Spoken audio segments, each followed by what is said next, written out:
Thank you, Mr. Shah, for joining us today. As someone who's been in the renewable energy or energy sector for nearly 30 years, I'd like to ask you, in terms of speaking to your peers in industry,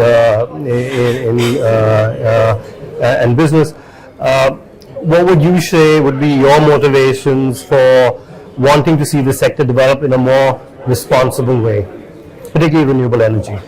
Yes, as you know, as I was trying to also tell in my panel discussion, this is an evolving thing, and we will be seeing this entire trajectory moving from a very nascency to a very different level today.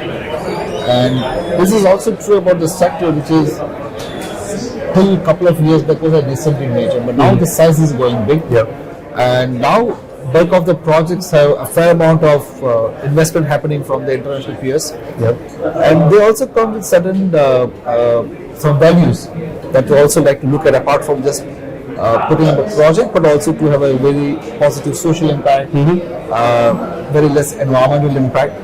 So this is an evolving thing that this is happening. What I've been telling you is that in my earlier jobs, when I was in Irida, we actually evolved an entire methodology to evaluate a project, what sort of social impact or environmental impact it has.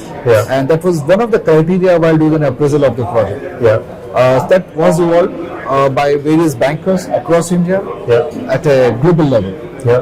But this is something, as I said, it's evolving. Bulk of these methodologies have been created in the Western world. So we need to also create our own methodology. Maybe learn a couple of things from them, and evolve our own methodology, which is more suited to us. So and in the future, I'm quite sure things will be very different, more mature, more granular in nature.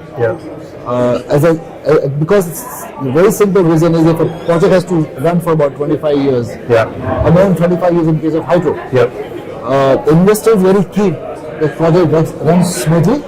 That can only possible if you have a positive social impact and negligible environmental impact. That's the goal. Thank you.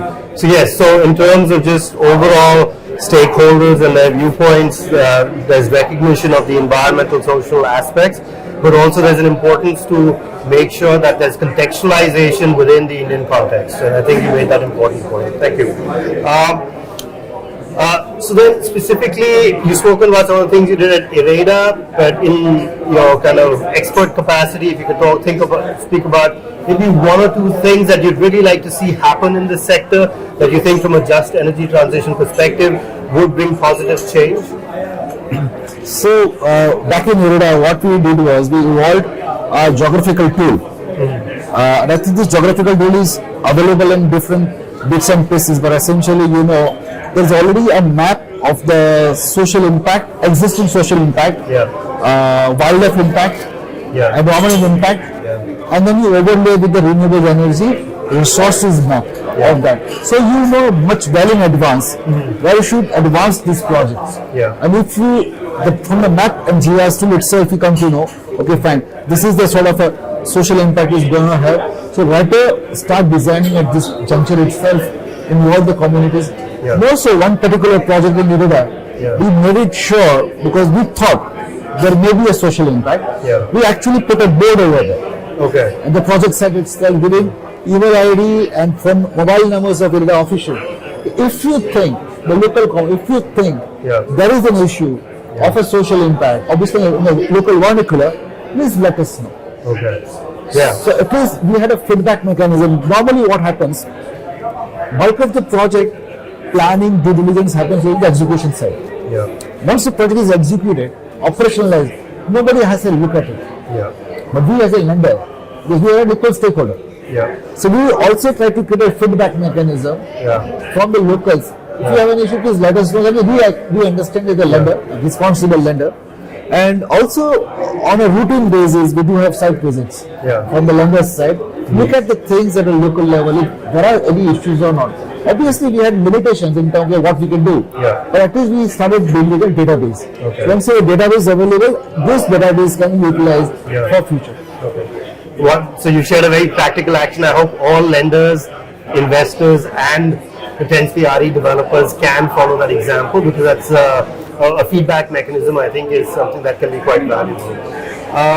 My final question to you is just maybe if I can ask you to look ahead to the next 3 to 5 years and think about what do you see as some of the big positive changes coming in the energy sector, and what signs or signals are you seeing today of that convince you that this is coming?